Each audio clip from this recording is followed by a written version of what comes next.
Hey guys, welcome to this is Naveena YouTube channel. ఈరోజు chicken recipe. Time ఎంత అవుతుంది అనుకుంటున్నారు? 9:23 PM. స్పైసెస్ వేసుకున్నప్పుడు చిట్టపట్టలు ఆడుతుంది.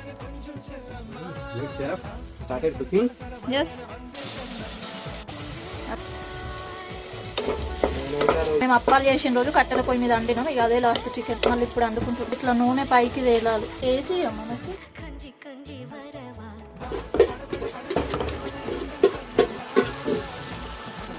అన్న ఇది వీడియో ఇస్తాం కలిసి. ఎట్లా వస్తుంది వాసన? ఉప్పుకారం వేయకపోయినా వేసినట్టు స్మెల్ వస్తుందట మా ఆయనకి. మరి ధనియా పౌడర్ అంతే. సరే ఆపేమో.